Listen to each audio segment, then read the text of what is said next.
Batala crusade के लिए जितनी हाथों में ताकत है खुदा की तारीफ कर। आप लोगों ने रिकॉर्ड तोड़ दिए हैं सारे। टेंट वाले के हाथ खड़े करा दिए परमेश्वर ने, उसके पास टेंट नहीं बचा, लाइट वाले के पास लाइट नहीं बची। आपका जवाब शब्दों से नहीं होना चाहिए, रिजल्ट से होना चाहिए। जितना आपने इस वीडियो में देखा, इसके पीछे भी लोग एंड में बिठाने पड़े थे। टेंट खत्म हो गया था, लोग अपने घरों से पल्लियां, लोग अपने घरों से लोइयां लेके आए थे, उसी में वो बैठ गए। पीछे खोल दिया था पंडाल, जितना खोल सकते थे। लोग फिर भी अपनी ट्रॉलीज के ऊपर, अपनी गाड़ियों के ऊपर बैठे थे, छोटे हाथी के ऊपर बैठे थे। वो इतना ओवरफ्लो हो चुका था। मैंने आपको बता दिया था, असाइनमेंट्स जो परमेश्वर अभी दे रहा है वो हैवी हैं, वो भारी हैं। तो हमें सबसे पहला काम जो परमेश्वर कर रहा है उसके लिए प्रेयर करनी है। आपको कलीसिया को ये बात समझ आनी चाहिए, क्योंकि हम लोगों ने क्या किया है कि हमने कलीसिया की मेंटालिटी कैसी बना दी है कि इस कलीसिया में आओ तो तुम्हें बरकत मिलेगी। कोई कहता नहीं इस कलीसिया में आओ तुमको असली प्रचार मिलेगा। हमने कलीसिया का माइंडसेट रॉन्ग कर दिया है, गलत कर दिया है। और कलीसिया हर समय ये ढूंढने में लगी है कि मुझे अच्छी चर्च, अच्छी बात है। मैं आपको बोलता हूं, जीवित चर्च में आप आए हो, दैट्स गुड, लेकिन ये फर्स्ट स्टेप है। और लोगों ने अपनी कलीसियाओं को फर्स्ट स्टेप पर ही ब्लॉक कर दिया है। उन्हें लगता है हम आ गए हैं, दैट्स इट।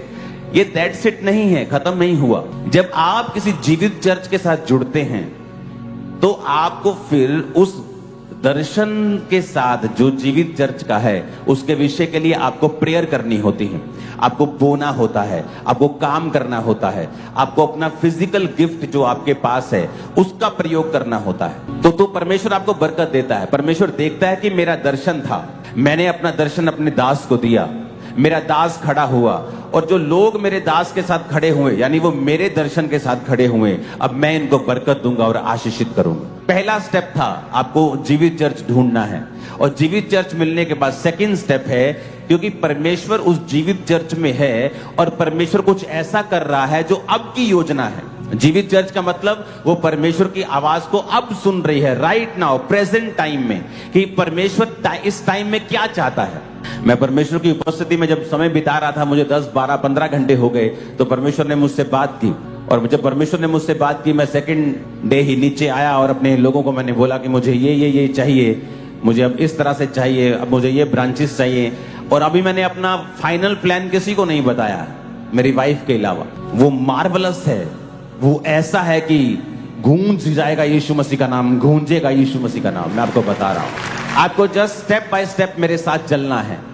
जो मैं आपको बोल रहा हूं आपको उसे फॉलो करना है। शैतान हमेशा नॉनसेंस करने की कोशिश करता है जब बड़े काम होने होते हैं, लेकिन हर बार वो अपनी बेइज्जती करवाता है। 2017 में क्रूसेड्स होते थे, हर महीने 3 क्रूसेड, एक मंगलवार फिर क्रूसेड, दूसरा क्रूसेड, तीसरा क्रूसेड, इसी तरह से क्रूसेड चलते थे। और लोग, शैतान उनको उकसाता था कुछ गलत करने के लिए, बोलने के लिए, लेकिन उन सबों ने परमेश्वर से मार खाई है, क्योंकि ये दर्शन मेरा नहीं है, उस खुदा का है जिसने मुझे खड़ा किया है।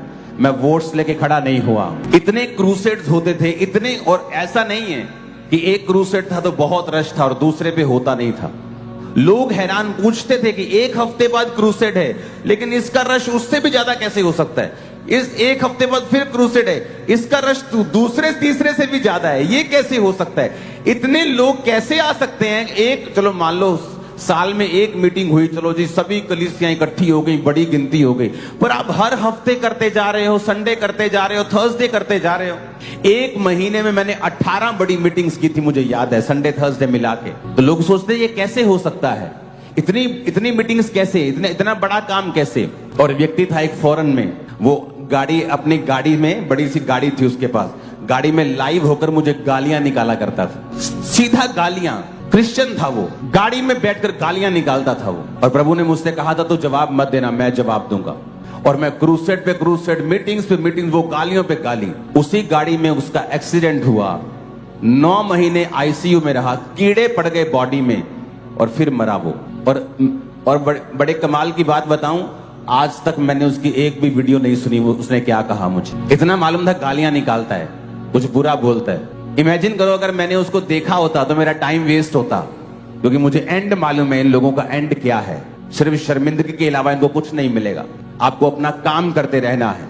एक हायर कॉलिंग परमेश्वर ने आपको दी है, एक बड़ी कॉलिंग परमेश्वर ने आपको दी है। तो हमें यह देखना है कि कलीसिया की मेंटालिटी ऐसी ना हो कि कलीसिया सिर्फ लेने के लिए चर्च में आती रहे, कि हमें अच्छा वचन मिल रहा है, हमें हीलिंग मिल रही। नो, ये आपका हीलिंग डिलीवरेंस इस चीज के लिए है कि आपका विश्वास परमेश्वर के वचन पे टिक जाए।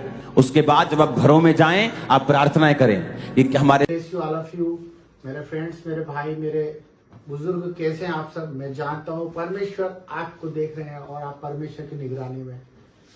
आज हम एक ऐसे विषय के बारे में बात करना चाहते हैं जो हम सब रोज प्रार्थना करते हैं और रोज उस विषय के लिए चिंता भी करते हैं और मनन भी करते हैं।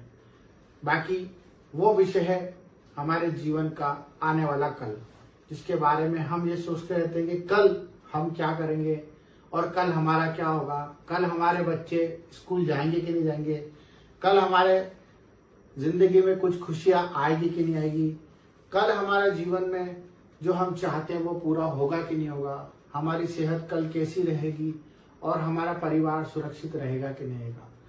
ये कल आपको रोज कहीं ना कहीं एक क्वेश्चन मार्क जरूर देता है।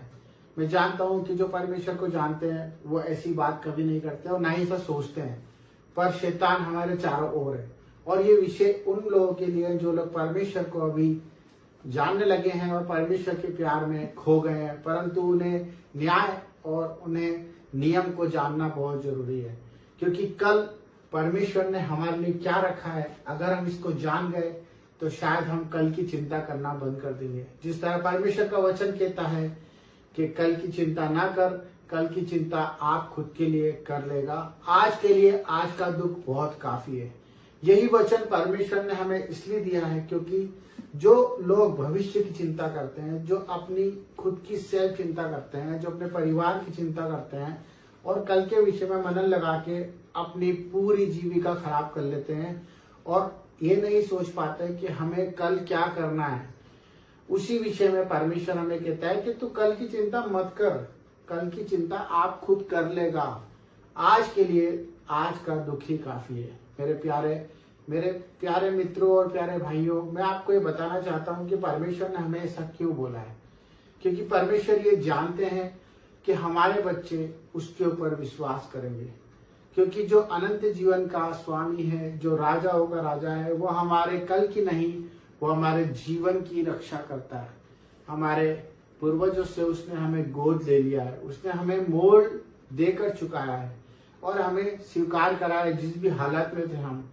जब हम पहले ऐसे थे, जब हमारे भविष्य के बारे में हमें नहीं पता था, जब हम अपने बारे में सोच सोच कर गलत गलत कदम उठा लिया करते थे और पाप में पड़ जाते थे और उस पाप का परिणाम भी बहुत बड़ा बड़ा भोगते थे।